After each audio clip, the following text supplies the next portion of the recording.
So the first thing you should be asking yourself when you open this video is, what could this guy who's only been playing for 10 months possibly be able to tell me about a pro player like Niklas Anttila's form? Like, how does he know what the hell he's talking about? So I'm going to play you a video. Actually, one of my good buddies, Sebastian, linked me this. He linked me some screenshots. I'm going to play you a video of two people's forms. One of them is Niklas Anttila. And I want you to pause it. And I want you to compare the positions that these people get into. Okay? Then we're going to go over what I think are the big parts of his form that make differences, the pros and cons of what he's doing, and why I think he's one of the best throwers on tour. We're going to start at the bottom, and we're going to work our way up. We're going to talk about kind of the pros and cons of what I think he's doing, and why he's doing it, and why I do most of it as well. So we'll start with the rear foot, okay? So he X-steps pretty big and plants his rear foot, right, pretty open to the target. But one thing that he does that's really good is he never touches his heel to the ground. So he doesn't get locked into this position and have trouble transferring his weight and getting this rear hip in, right? He stays on his toe, so he can dynamically, right, spin his hip if he needs to, okay? The other thing he does that a lot of people would say don't do, okay? He fully extends his rear leg, right, to push his rear hip forward. Right? Some people will tell you this is rear leg disc golf. Okay? He is pushing off of this rear foot to push himself onto his front foot and get this hip forward. So that when he extends his front leg, right, the hip is already in place. Boom. Okay? Recently Slingshot put out a video where he talks about squishing the bug, right? While a lot of people say squishing the bug has been disproven by baseball, yada yada, the big thing, I think, right, is using your back leg to get your hip forward, your rear hip forward. So there's multiple ways you can do it. If you drop the knee, right, you can do it. And what that allows you to do is stay low behind your brace and not go forward to get on top of your brace. The way that Niklas does it, right, he extends his leg entirely, which puts him farther forward on his brace, okay? So he has less stopping power. If you ever notice, he doesn't blast his run up because he would not be able to hold that. In his follow through, right, he's falling forward a little bit. His back leg shoots up to stop him from going over his brace. So he's not bracing a ton of energy at all. Instead, he's using his rear leg, right, to help the hip snap. So he doesn't need as much of a brace, okay? Why do I think that this can be good? First of all, is it the most efficient way to throw? Probably not. Right? If you're going to go for a distance competition style throw and you want to blitz into the throw, you need this angle, right, to stop you. It has to be pretty sharp, right?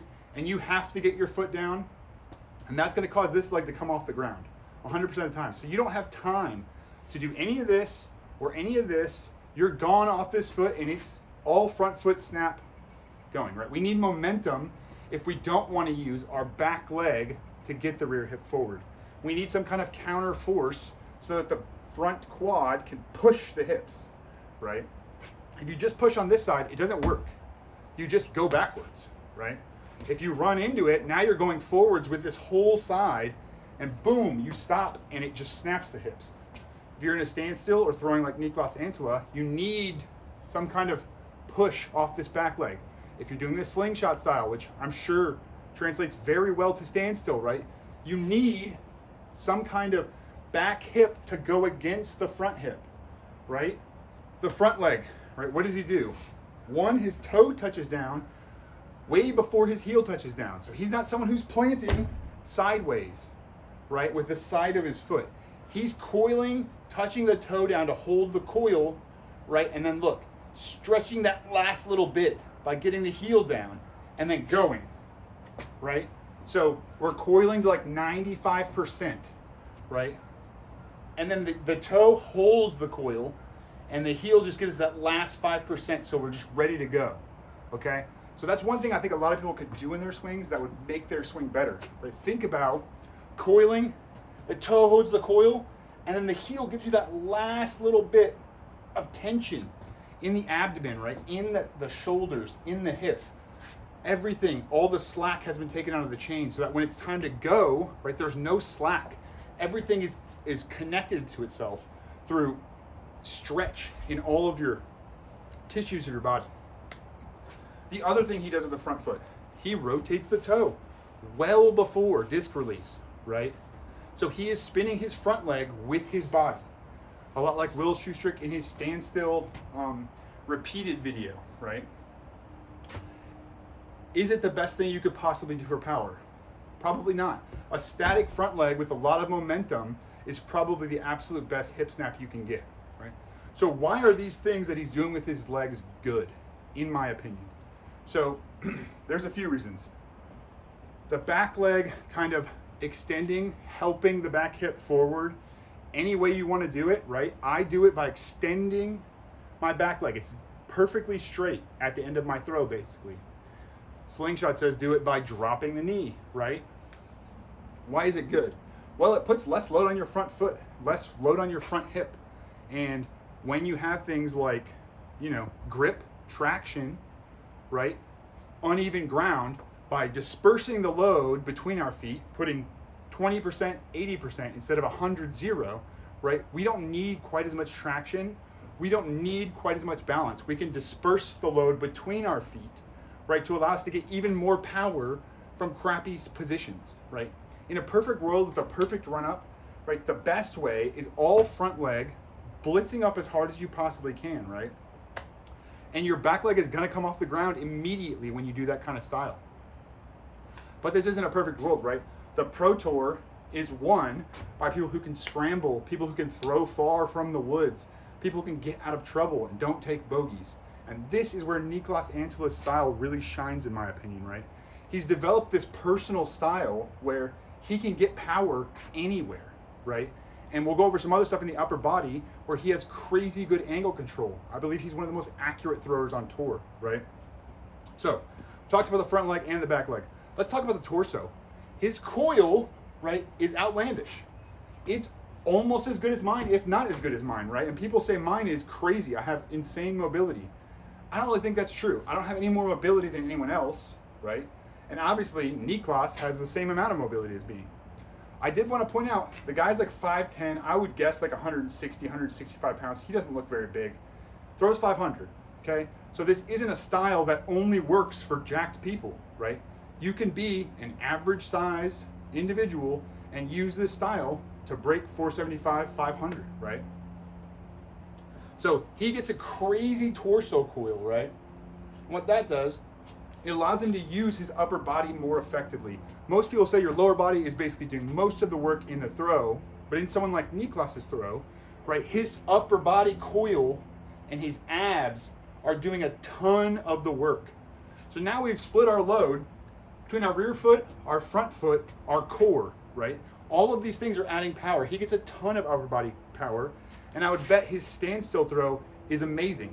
I bet it's not very far off of his run-up throw, or his walk-up, I guess you could say. So by getting a ton of coil, he increases the range of motion, which is just time. He has more time to gain momentum and to put energy into the disc before it gets to the pocket and then rips out, right? Let's talk about the accuracy portion of things. Everybody knows Niklas Anttila, the way he starts, his disc is on angle, his disc is on the swing plane. He has this very pronounced, right, do not collapse the pocket throw. What that does is it lets him set his angle and then just keep it. He doesn't have to change the angle during the throw. He doesn't have to throw like Anheuser from a hyzer tilt or anything like that, right? He just sets the angle, right, and just keeps it that way the whole way. Is this going to cost you some power? Maybe. But is it going to help you hit your angles the majority of the time? Yes. Like, I recommend all beginners, amateurs, right, do this style where they set the angle of their disc, set their torso angle, and just keep the disc on that angle, right? It's really good for accuracy, and it's what makes him such a consistent thrower, okay? The other thing you'll notice is he doesn't use his back arm at all, okay? Why is that good? Well, for power, it's really not good. I think the best power you could possibly get does involve some back arm activation, right? But what does it do? It makes your timing easier to hit, right? As soon as we start adding anything coming in off this rear side, right? All of a sudden, we started a timer in our swing. So if everything else doesn't line up at the perfect time, we're throwing from a garbage position, right? Whereas if we take our back arm completely out of the equation, we only have to line up, right? Our upper body's getting to the pocket and our hips turning, right? It's just 2 things instead of 3. And as you guys know, if you've thrown a bunch of disc golf shots, it's pretty hard to line up 2, let alone 3.